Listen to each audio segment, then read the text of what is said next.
Good morning, football fans, and welcome to this Thursday morning episode of Morning Kickoff, a weekly show where we cover all news football.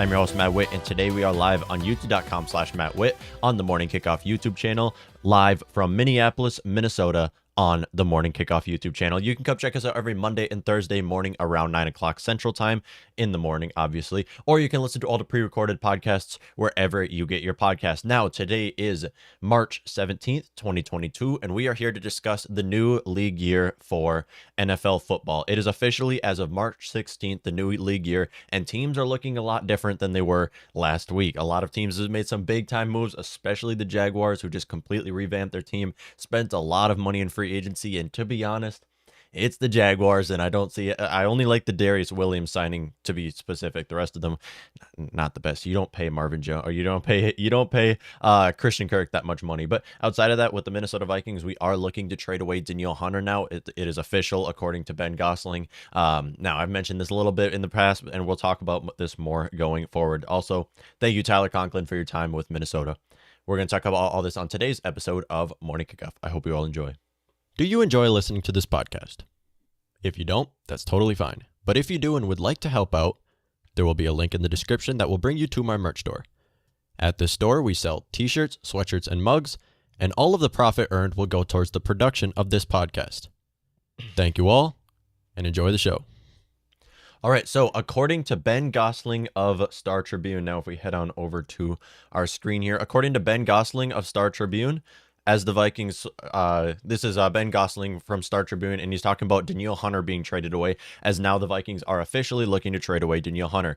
Per Ben Gosling, as the Vikings try to sort out their salary cap situation, sources continue to say they've been trying to trade Danielle Hunter, who's got an $18 million roster bonus due on Sunday. So the Vikings are looking to trade him away before Sunday, so it would likely happen either on Thursday or Friday.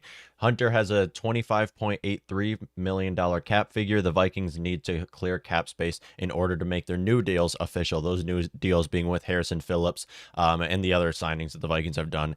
We've been very quiet in free agency. So, Vikings, what are we doing? What are we doing? I mean, so this is not a good look on this new GM, and not a good look on this new head coach. Now, I've mentioned many times how big of a fan of this new GM and head coach I am. And yes, I love the guys, don't get me wrong. But this is not a good first look, because you've came into this organization, and now we go into this offseason with two massive needs. Two needs that are by far bigger than anything else. That being cornerback and that being edge rusher. And we have yet to bring in any cornerbacks or edge rusher. Now, I'd expect for Harrison Phillips, who we signed from the Buffalo Bills, to actually play as a defensive end for us. Now, he's not done that in the past yet, but I'd expect him to do that with us, as we're going to run a 3-4 system. But outside of that, it's not a good first look on this new regime. It's not a good first look. And when it comes to Danielle Hunter, I've talked about it previously on a couple podcasts, how with the Danielle Hunter situation, I've talked about how the Vikings, yeah, it makes sense to look to trade him away. And if we head back on over to our screen right here, if I just pull up his contract in the first place, I can show you how terrible restructuring contracts have been for us.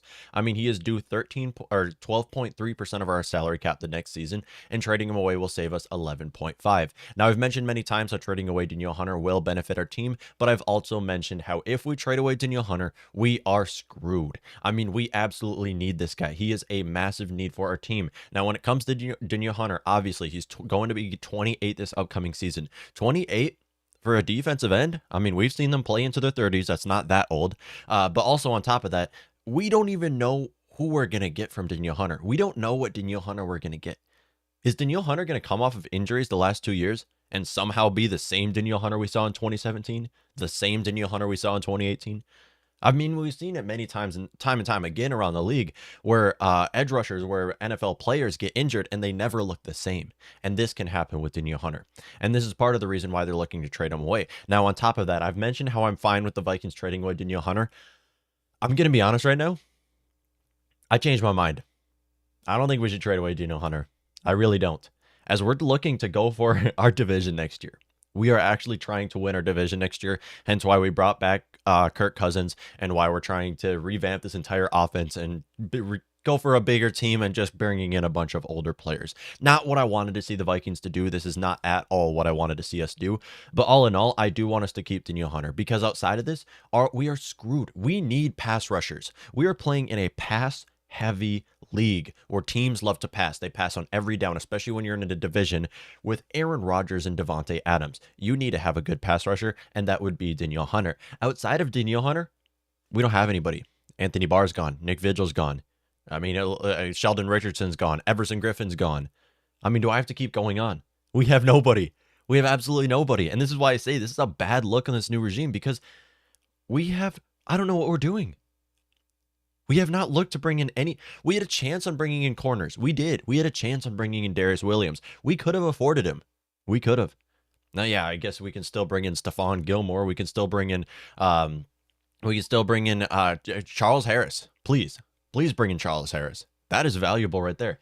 Patrick Peterson, we could bring Patrick Peterson back. I'm fine with any of these moves. I just don't know why we haven't made this move yet. That should have been our biggest focus, because that is our biggest need. Now, yeah, you can take a corner in the first round this next year. Fine. Take a corner in the first round. I don't care. If you can't just have that as like your backbone, being like, oh, we're going to take a corner this upcoming draft in the first round. You don't even know if there's going to be someone available and at the 12th overall pick. Now there's expected to be like Derek Stingley and someone you can start right out of college. But at the end of the day, you don't want to rely on that. You want to fill these needs in free agency.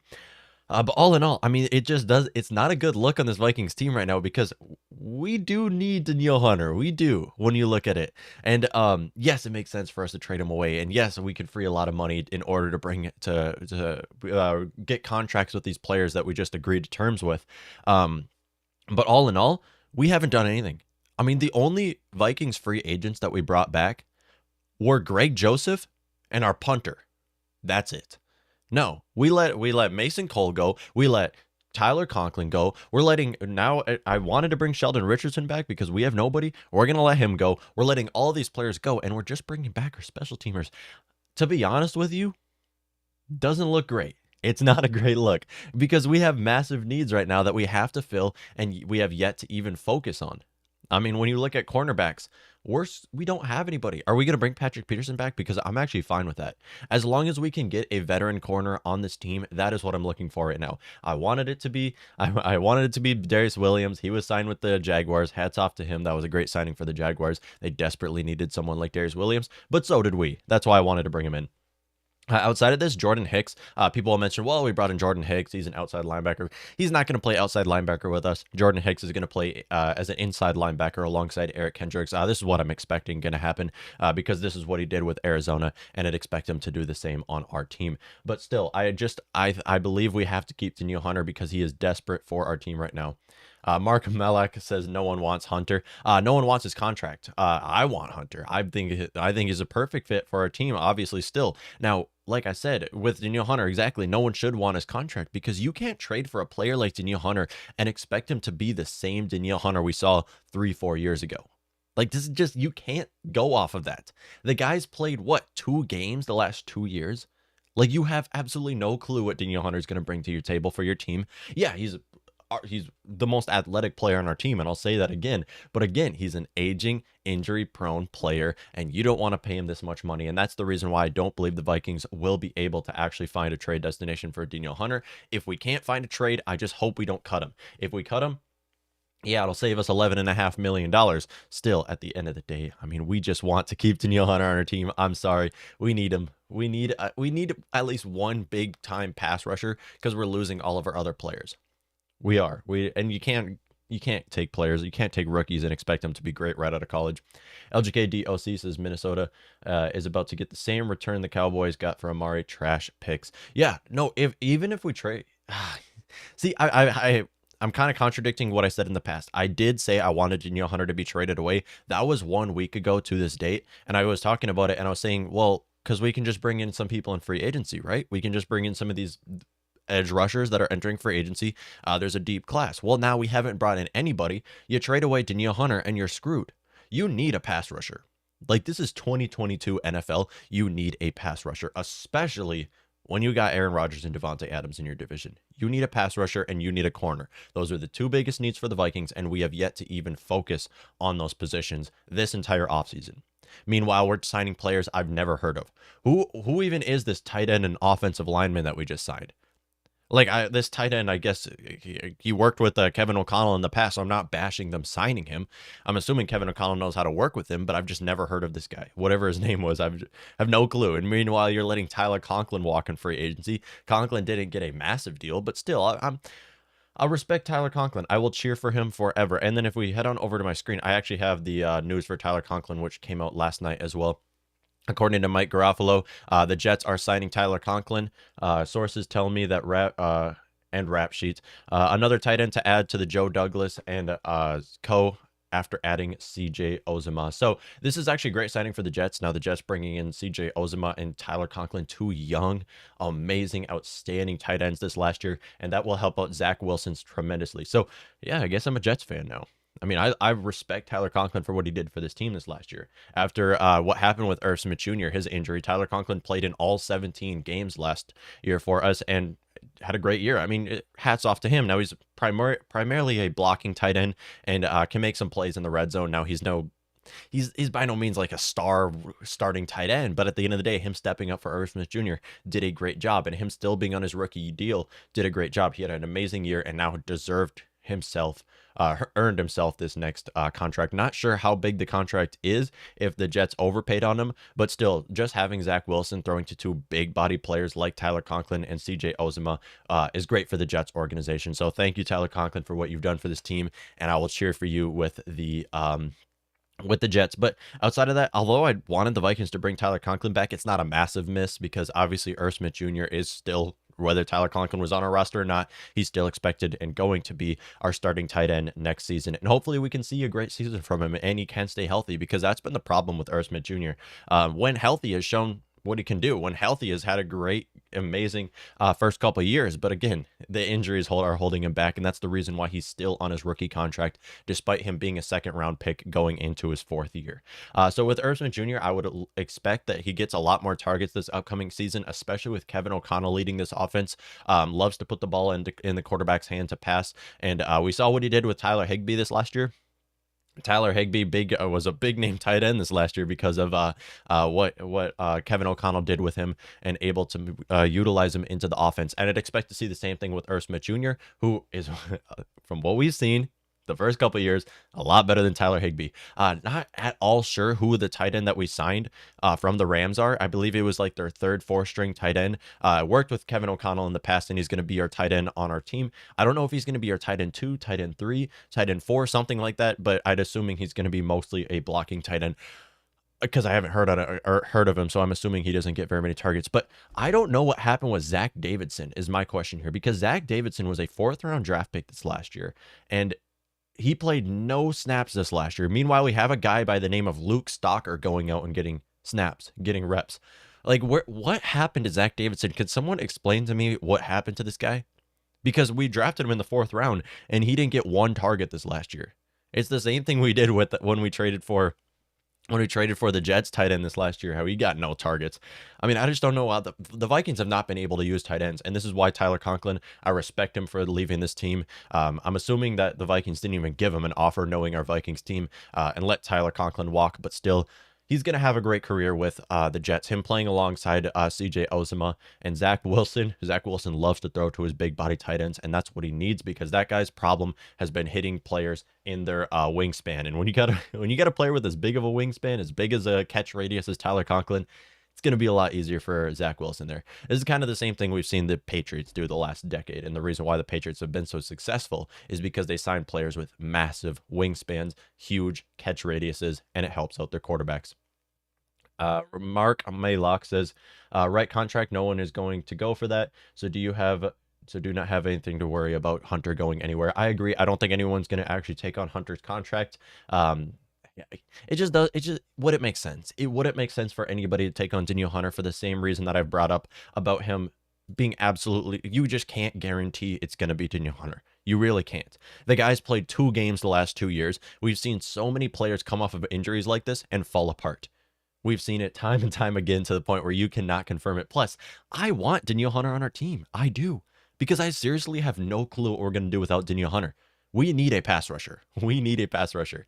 And that's why I'm calling it. I'm going to get a lot of hate for this. We're going to be another 8-win team next year.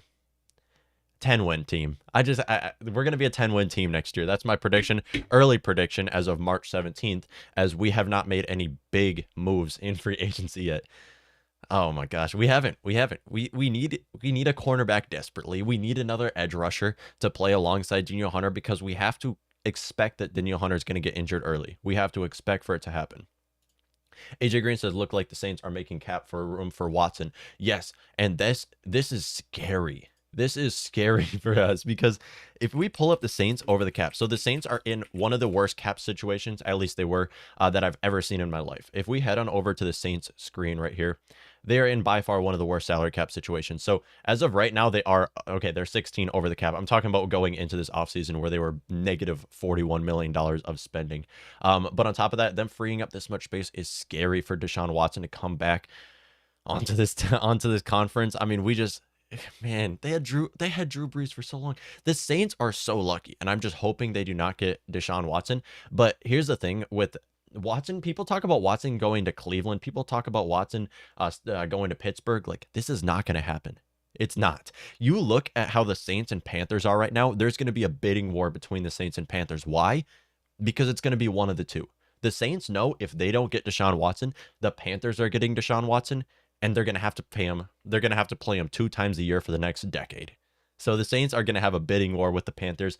He's going to go to one of the teams. It's got to be one of the teams. Geez, Michael Thomas's contract is high. I mean, I guess I already knew that, but still, that's him being the highest contract on a team is kind of crazy. But on top of that, they're not going to bring Terron Armstead back. They just let Marcus Williams walk, the best free agent safety this last year. Went to go play with the Ravens. By the way, the Ravens right now are a dark horse Super Bowl contender. Like, I'm dead serious when I say that. Watch out for the Ravens this next year because remember, this last year was ruined due to injuries. If they can stay healthy, adding Marcus Williams and Zadarius Smith to that defense is going to be scary. Watch out for the Ravens. But still, Deshaun Watson going to the Saints or Panthers, this is what's going to happen. I feel like at this point, they talk about, Cleveland. They talk about, Pittsburgh. Why would the Texans trade within their conference? I mean, it's not going to happen, especially with the bidding war between the NFC South teams. Actually, the Falcons are also in the NFC South and could be in the Deshaun Watson sweepstakes right now. That would be great for the Falcons. If you get Deshaun Watson, I'm assuming you don't give Matt Ryan to the Texans in that trade, and the Texans stick with Davis Mills next year. Matt Ryan has some trade value right there. You can trade Matt Ryan within the AFC. Maybe he goes to the Colts. You can have a 3-team trade right there. This would benefit the Saints and Panthers and the Falcons. They're going to have a bidding war in the NFC South. A massive bidding war in the NFC South. And I can see him going to any of those 3 teams right there. And if I was Deshaun Watson, I'd much rather go to the Saints. Much rather go to the Saints, where you have Michael Thomas and Alvin Kamara on that offense. Not to mention the fact that your defense is solid. It's an okay defense. Marshawn Lattimore, he's got to stay healthy. Outside of that, I mean, their safety group's not good anymore without Marcus Williams. So they definitely need help on that defense. But again, I mean, the Saints, watch out for the Saints. I thought the Saints were going to be one of the worst teams this upcoming year. I didn't think the Saints were going to be great, but them making room for Deshaun Watson is going to be scary. It's going to be scary. It's going to be scary for them. Yeah, they're restructuring a lot of contracts. If you look on over here, though, if we head on back over to the screen, they're actually already almost 19, when you round up, 19 million over the cap next year. So them restructuring contracts, it makes sense here. And I've mentioned many times how much I hate when my Vikings restructure contracts for this very reason where, yeah, you just saved a lot of money, but now you're over 19 over the cap. Year after that, okay, well, they don't have their contracts more than that. So yeah, so this is not going to be good for them in the next year, but think about it. It's Deshaun Watson. They're not looking to compete next year. They're looking to compete for the next decade. So when you look at the Saints, it's a great move for them to be able to restructure contracts and move on from a lot of these players, let a lot of players enter free agency. I'm surprised that the Saints left tackle Terron Armstead is still actually a free agent, because I figured with all of these young quarterbacks going into this next a year 2, year 3 quarterbacks, I'd figured that Terron Armstead would be taken like that in free agency. I'm thinking that he's actually requesting more money than teams are willing to give for him. I'm just really hoping the Bears don't get their arms on Terron Armstead, because that would be great. I don't want it to happen at all. I would hate that. Who are the Saints? The Bears left tackle right now. We pull up the Bears depth chart, because I do believe the Bears, I do believe they still do need a left tackle. So Tevin Jenkins obviously has been solid with them, but this Larry Barham guy needs to be replaced. They do also have whatever happened to their player they drafted in the second round this last year. I'm not sure what happened to him, but Tevin Jenkson's obviously solid left tackle. Outside of that, they desperately need help. I mean, that Bears O-line is so bad. They are so bad, and they desperately need help, and I'm all in for that. I'm fine with that. I'm just surprised they haven't looked to upgrade in their offensive line more because obviously they just drafted Justin Fields in the first round last year. Typically, you see teams like to upgrade their offensive line here. Mark Wellock said, "Oh, I think Watson is going to Atlanta. It's going to be an NFC South team. It is an NFC South sweepstakes. I don't see at all why the Texans would ever even consider trading a player like Deshaun Watson within their conference. It would not happen. Now, oh yeah, okay, I get it. We see quarterbacks traded within their conference, like we just saw Matthew Stafford traded to the Rams. I mean, it happens. Quarterbacks can be traded into their conference. Not Deshaun Watson. Okay, Deshaun Watson is expected to play for the next 10, 15 years. Not Matthew Stafford. He was expected to just play for the next few years, and then obviously something was going to happen after that. But again, it's a completely different story. We do see quarterbacks traded within their conference. It does happen. I just don't see why the Texans would trade a player like Deshaun Watson within their conference. Because like I've mentioned many times on the show, I say Deshaun Watson might not be like the best quarterback in football. He might not be. But if I were to rank him based off of talent alone, I would have Deshaun Watson as the third most talented quarterback in football. I said it. I do. I seriously. Now, obviously, there's so much more than just talent to the quarterback position, but I've mentioned how he is the third most talented quarterback, and him going to the right system with that Saints, who I'm not sure if the Saints coaching staff is still great. Now, obviously, Sean Payton left and some of his minions left. We don't know how much Sean Payton was to that offense. And their offense is obviously not going to look the same without Sean Payton and Drew Brees running it. But again, I mean, I don't know. Mark Malak says, yes, you are correct. New staff, new things, changes. 8 wins is a realistic number for the Vikings. I hate to admit it. I hate it. Here's the thing. I don't want to get my hopes up, but at the same time, I don't want to be super pessimistic to where I'm thinking that we're going to get 8 wins next year. Because the thing about the Vikings, we can actually win our division next year. Like, it can happen. We might not be the best team in our division, but at the end of the day, we don't know what Kevin O'Connell's really going to bring to the table. I mean, the guy has never called an offense in his life. This can either be a bad thing or a good thing. I mean, you can look at it either way. You can say, oh, Kevin O'Connell learning other Sean McVay will make him call a better offense because he hasn't called an offense in the past. He can take off of what Sean McVay did, and now he can bring that to the Vikings. You can have that argument, or you can say, well, he's not going to, you don't know if he's going to be great. It's too risky of a move for him to call an offense. You can look at it either way to the point where I say, yes, we can win our division, but we also can fall apart. It's so unpredictable when it comes to this Vikings team, especially when we don't know what our 53-man roster is going to be next year. I'm just really hoping that it's not, okay, listen, I'm hoping we don't start Cam Dantzler next year. I really do not want to start this guy. I don't. Cam Dantzler has been one of the most overrated Vikings. Now, yes, he should have started for us this last year when Bashad Breeland, Mackenzie Alexander were looking as bad as they were looking. Yes, I get that. I will argue that Cameron Dantzler was our second best corner this last season. Outside of that, the guy's he's a lengthy guy who's not a great tackler, and I would hate to start this upcoming season with Cameron Dantzler as one of our starters. I would like it to be a veteran corner and then maybe a rookie. I mean, it'll depend on how free agency and how preseason and how team OTAs go. Mark Malak said Watson is legitimately from Atlanta. He was freaking ball boy for Atlanta. He's probably going to go home. Yeah, we see a lot of players actually going home. We saw Zadarius Smith go home. We saw who's Hassan Reddick. We saw him go home to Philadelphia. We see this happening around the league.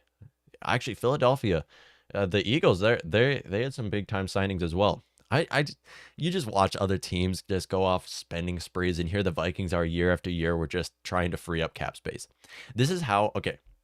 I said I'm done with the Kirk situation. I don't want to, because I keep grinding people's gears. I'm done with that. But think about it. The last 4 years, we've been in the same situation in free agency where we see teams going on spending sprees, just bringing in a bunch of players, reloading.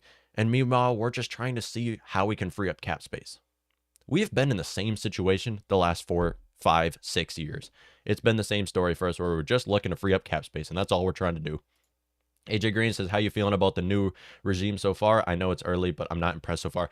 Like I said, I'm not at all. I completely agree. I 100% agree with you. This first start is not a good look on this new regime. Now, obviously, it's not like they've done anything yet. It's not like we haven't played any games or we haven't seen what they've do, and we don't even know what their entire plans are. We have no idea what they're talking about in the front office. But the reason why I say it's not a good first look is because we're going into this free agency. We were in a terrible cap space, and they did a solid job freeing us from our cap space. I'm happy they haven't restructured any big contracts. I'm very happy about that. But the reason why I say it's not a good look is because we went into this free agency with two massive needs, two needs that were bigger than anything else. Those needs were cornerback and edge rusher. We are now 1 week into free agency. We have started the new league year as of yesterday. We still desperately need cornerback and edge rusher. We saw players like Darius Williams, J.C. Jackson, Stephon Gilmore. We saw these players signed already in free agency when it comes to cornerback. You look at linebacker or outside or just edge rusher in general, we haven't done anything there as well. Now, I'd expect we play Harrison Phillips as a defensive end. But again, it's Harrison Phillips. It's not like he's going to be a star defensive end. He's just going to be I'd expect he's going to be about an average starter, which is solid. I mean, I'm not against the Harrison Phillips signing, and I've mentioned that I love the guy from my Twitter so far. I've mentioned how I do really love the Harrison Phillips signing. But at the end of the day, we needed a edge rusher, and it's not a good look so far. Now, with that being said, I still love it. I love the Kwesi KOC connection here. And here's the thing I've talked about already with Kwesi and KOC. It feels like we're still in the honeymoon phase.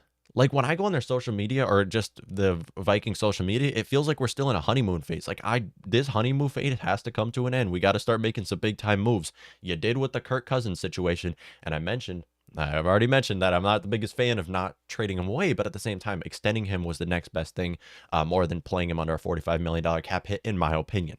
But on top of that, yeah, it's not a great look so far, but again, they're doing more than Rick Spielman and Mike Zimmer would have done for us. Nano.Joe says Jefferson, Thielen, Irv, Cook, draft Garrett Wilson would be amazing weapons for Watson. We didn't score 42 points a game. Fuck, Cousins, dude, is a bum. Yeah, not going to happen. So first of all, Watson's not going to play for us. Now we know that Kirk is going to be under contract and the starting quarterback for at least one more year. He has a no trade clause and a fully guaranteed contract, meaning he's not going to be traded and he's going to be worth all of his money. So Kirk's going to be our quarterback next year, which fine, whatever. Okay, I'm done talking about that. But Jefferson, Thielen, Irv, Cook, that is an elite offense right there. And if we get Garrett Wilson, if we're able to get a player like that, obviously that would be amazing. But again, I just want the Vikings to, I'm fine with the Vikings drafting Garrett Wilson. That's okay with me in the first round. Garrett Wilson, he's the guy who was with Ohio State, right? I believe I have that right because I did watch Ohio State play. Their receiving core was amazing. And what scares me is Chris Olave going to the Bears. I mean, I guess the Bears never really scare me, but Chris Olave going to that team should be unstoppable if that happens. His connection already with Justin Fields, but again, it's the Bears. I mean, we're going to be, if we were able to rush the Bears all of last year, any team can be able to rush the Bears all season long. I'm also questionable on what the Vikings are going to do because we're running a base 3-4. I believe we're actually, if I'm going to guess my starting defensive line next year, we're going to have Harrison Phillips is going to play defensive end. We're going to have Dalvin Tomlinson as the nose. We already cut Michael Pierce, like I mentioned, that was going to happen. At the other defensive end, are we going to play Armon Watts? Are we going to start Armon Watts this next season? Or are we going to look to signing another player? I mean, DJ Wanham, I have already said, I believe DJ Wanham's going to be kicked to outside linebacker. I don't think he's going to stay at defensive end. I think the way Ed Donatell likes to use his edge rushers, when it comes to defensive ends, he likes the big body players. Maybe we see Sheldon Richardson come back. That's a possibility. Sheldon Richardson is now in free agency, has not been signed with a team yet. Maybe he comes back on our team and starts at defensive end. And then DJ Wanham and Danielle Hunter play outside linebacker. That's an elite offense or defense right there. Now, obviously, we have to wait to see. We were saying the same thing about our defense 1 year ago today, and didn't go so well. We were the 30th ranked defense this last year.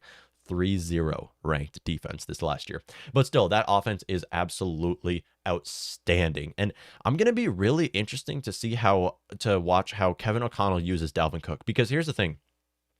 The Vikings, just look at this last year in general. I feel like every Vikings fan can agree with me here.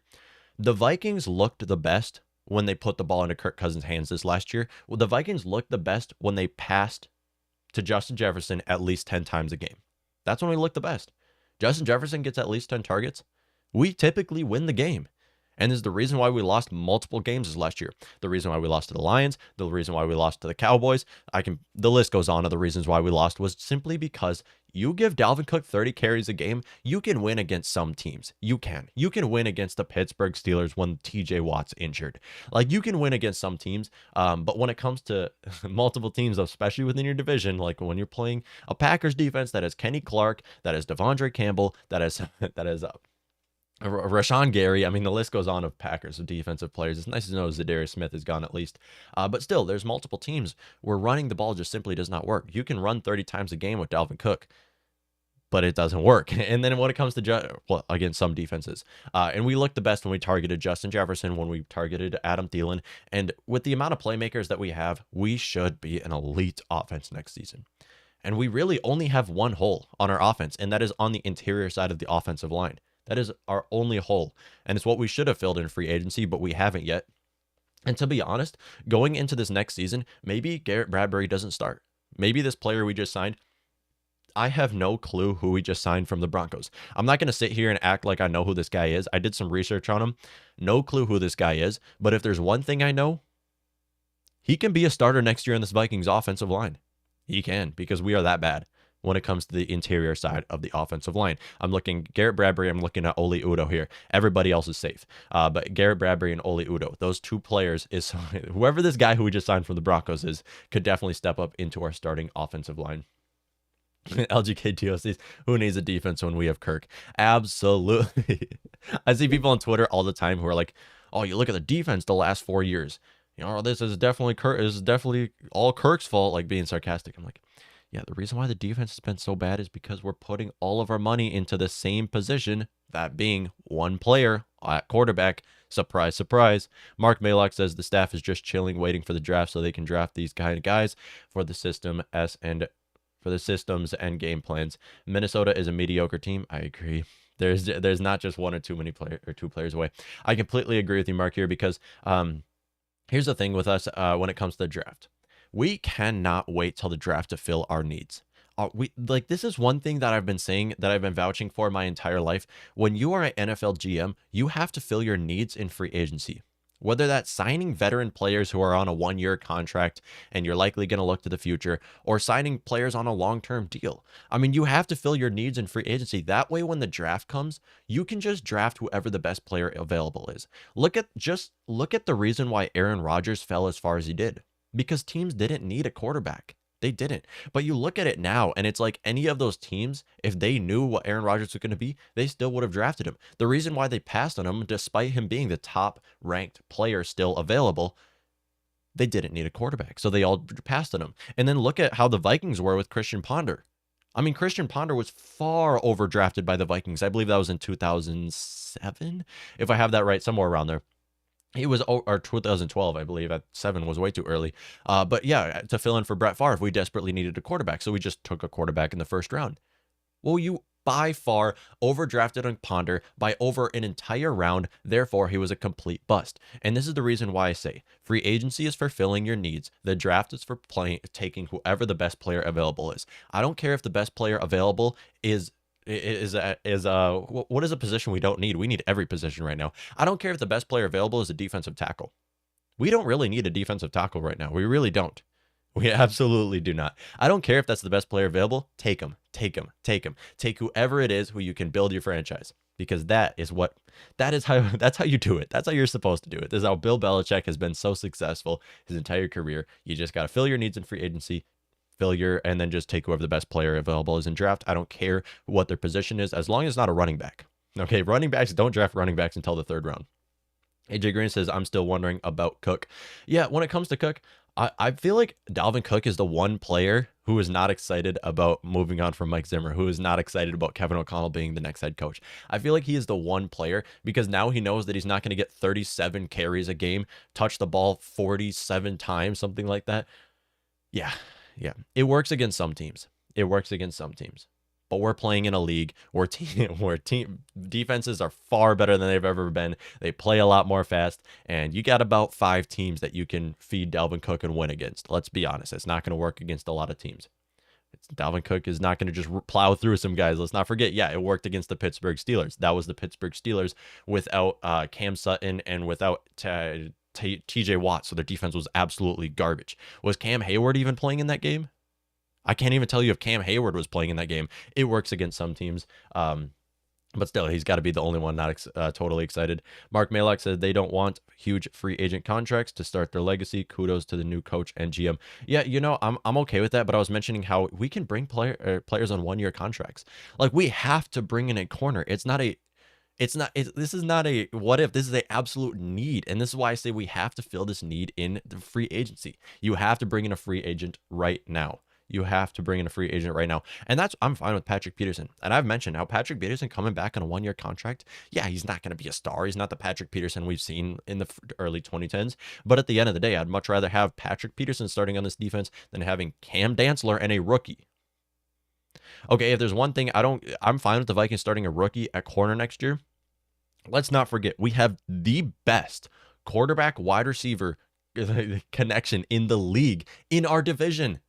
Okay, Aaron Rodgers and Davante Adams, our focus first has to be how we can stop them, how we can stop these opposing offenses, these opposing defenses in our division. You want to win a Super Bowl. That's the goal. That's why the GM and head coach came here. You want to win a Super Bowl. You first have to start by being the best team in your division. And that starts with understanding playbook and understanding your defense and how you can stop Davante Adams and Aaron Rodgers, because Davante Adams has totally owned us. And I hate to admit it, but I will 100% admit it. He is the best wide receiver in the game, and he has completely owned us throughout his last few years. And if I pull up his stats, how they've destroyed us is simply because we need more corners. We need to just bring in corners until we can finally hit. This is a pass heavy league, and it is a must for our team.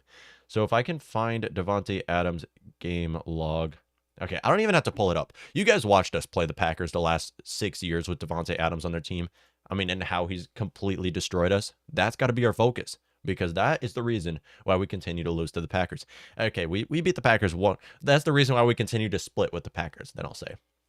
The reason why we continue to split with the Packers. We did restructure Harrison Smith's contract. What was his restructure at, though?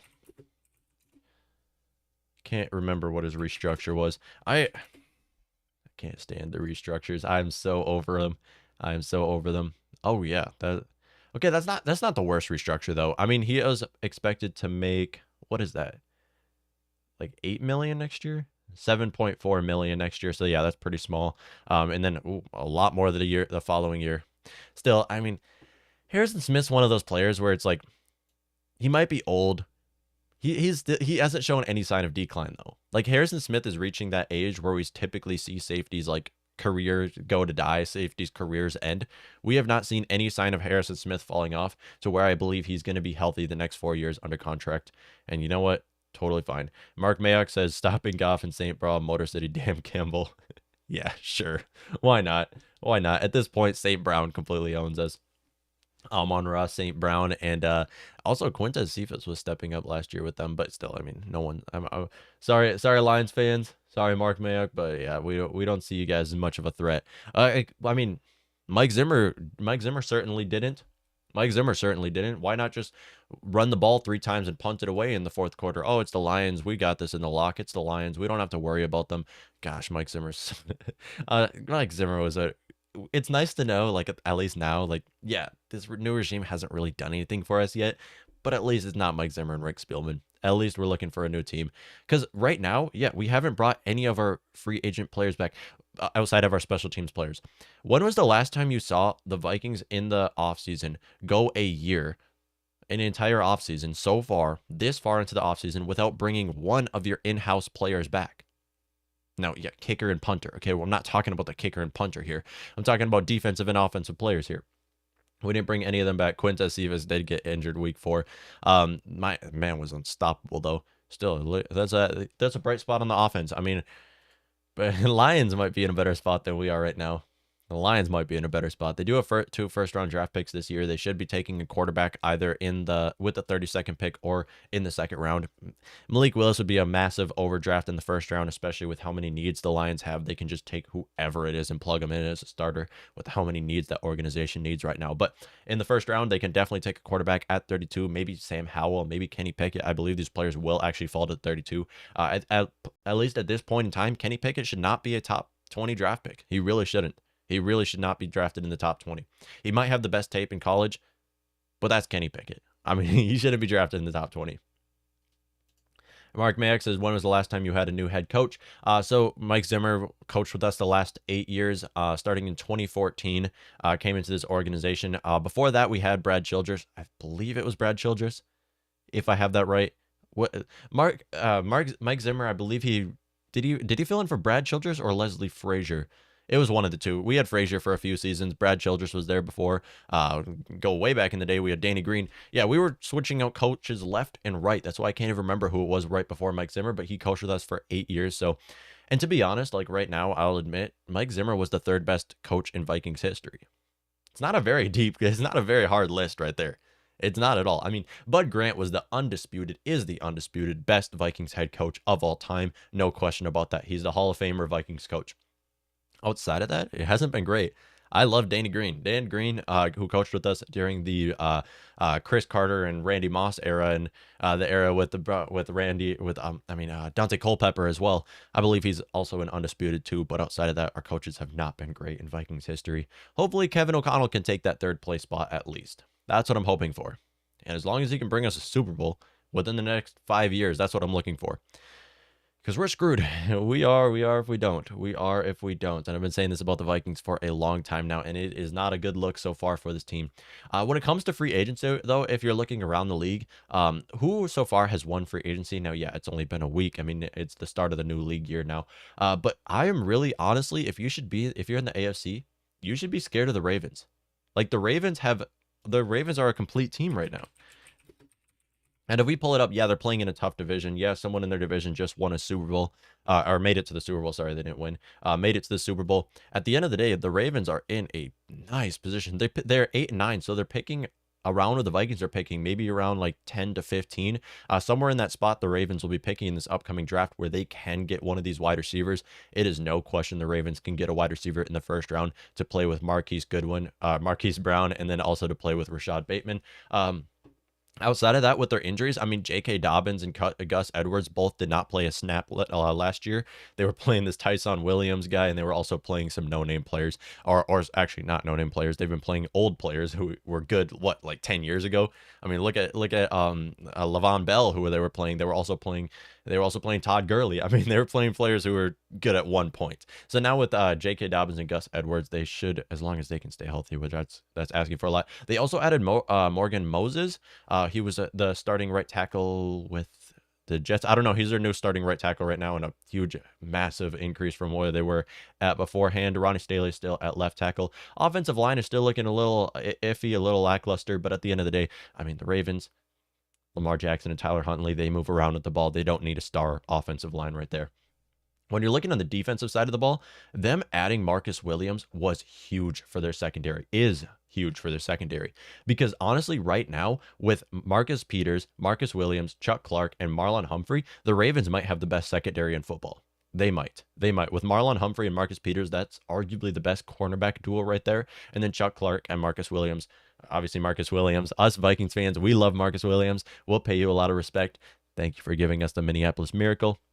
Obviously, it didn't end up so well for us, but still, thank you, Marcus Williams. But Chuck Clark and Marcus Williams as a safety duo is great for them. Marcus Williams got paid. That man's on like a 5-year contract right now. Zadarius Smith, as their starting pass rusher, they desperately needed a pass rusher after losing a lot of their players the last few seasons. Zadarius Smith coming onto that defense is going to be huge. Now, can he stay healthy is the question. That's when it comes to Zadarius Smith. When he's on the field, makes a massive impact, but it's just when he's on the field. Like, you have to plan for him getting injured. Outside of that, this away guy, Odafe Away, he can definitely step up as their other pass rushing linebacker. I'm curious when it comes to Patrick Queen, who hasn't done a whole lot for their defense so far. Obviously, they have a great coaching staff. I mean, Harbaugh is just a mastermind. So I'm assuming they're going to look a lot better. Not to mention the fact that they have the best secondary, or sorry, the best special teams in football. So outside of that, I mean, watch out for the Ravens. Watch out for the Ravens. They might have only had 3 additions. I believe Morgan Moses and Zadarius Smith and Marcus Williams were the only additions. But if you can remember this last season, the Ravens only had a bad year because of injuries. Like, they would have competed in their division, no question, if their players were able to stay healthy. And then torn ACL, torn liver, torn Achilles. It was just left and right with the Ravens, and it completely ruined their season. Which now, with them picking around where they're picking, they can find a player like Garrett Wilson. They can find one of these upcoming amazing wide receivers. There's one thing I know about these wide receivers: they are fast in this upcoming draft class. But you can bring in one of those players to your offensive line, run your 11 personnel that the Ravens love to run. You can have 3 wide receivers on the field at the same time. Mark Andrews obviously is Mark Andrews. At the end of the day, I mean, that Ravens team is set. Lamar Jackson get injured, it doesn't even matter. You got Tyler Huntley. So Tyler Huntley, you don't even have to change up your playbook at all. So if I'm going to give someone, now it's only March 17th, but if I'm going to give the dark horse Super Bowl candidate to someone right now, it's going to go to the Ravens. It is. They're in a tough division right now. But at the end of the day, if you look at that AFC conference as a whole, first, you take a look at the AFC West. You're going to see a lot of AFC West games this upcoming year because they're going to be on prime time every week. That is an amazing AFC West. Shout out to the Raiders. I think the Raiders are actually going to surprise people. Raiders, they're the worst team in that division, but a lot of people say, I ran a poll on my YouTube channel, a lot of people give it that the Raiders are going to lose that division. But at the end of the day, I mean, watch out for the Raiders. Watch out for the Raiders. Derek Carr is very underrated. But outside of that, they're going to beat up on themselves. I don't believe anybody in the AFC West is going to get the number 1 seed in this next in the 2022 season. Now, obviously, it's only March right now, but I'm looking at it, and then you're looking at who's going to get the 1 seed next year? Who's going to get the first round bye? It's either going to be an AFC North team or it's going to be an AFC South team, whether that's Indianapolis Colts or that's going to be Tennessee Titans. So this is my prediction right now. It could be the Bills too. It could be any of those teams, obviously. But at the end of the day, watch out for the Ravens. Watch out for the Ravens. If they can stay healthy, which that's been their biggest struggle, is being able to stay healthy, they can get another wide receiver, add another wide receiver to their team, so that 11 personnel can be great, and they don't have to run. They don't have to run it back with Sammy Watkins, who gets injured every year. Watch out for the Ravens. Mark Mayak says, that's why not bringing in your own guys back. New coach, they don't want those guys that they couldn't win. But at the end of the day, I mean, Mason Cole, you could have brought him back. Mason Cole could have played for the starting center job, the starting right guard job. Tyler Conklin, obviously, anybody can use Tyler Conklin. These are the 2 players that I'm looking at right here. And then Patrick Peterson, obviously, we need a corner. If you're not going to bring Patrick Peterson back, you got to bring in another corner, which the Vikings organization still has yet to do. They want their own guys. You can expect a couple of guys 1-year deals in the mid-tier free agent guys. I'm expecting that to happen, but again, I mean, why couldn't we just bring in a free agent wide receiver? I mean corner. Why has we not done that yet? AJ Green says, who do you think will be last in the division, Bears or Lions? Good question. So obviously you can agree that Packers and Vikings are going to compete for first in the division. Packers will likely win the division. But when it comes to Bears and Lions right now, obviously, like I said, it's March. It's super early in the offseason. But right now, if the league were to start right now, I would say the Bears. If it were to start today, because Justin Fields is in the worst situation possible. First of all, the reason why the Bears had such a bad season last year obviously starts with their coach. They had arguably the worst coach in the entire league. Yes, worse than Mike Zimmer this last year. And you saw that when we played them. It was just the suck bowl when we played the Bears. But right now, them bringing in their new defensive-minded head coach. I have no idea who this head coach is that they just brought in. It's some defensive guy, which is exactly what you don't want when you have a young quarterback who you just drafted in the first round last year, who has absolutely nobody to work with. They're losing Allen Robinson. Their offensive line continues to be garbage. They're one of the worst in the entire league right now. And if the league were to start right now, I would say the Bears are going to be a 4-12 team next year, if not worse, if the league were to start today.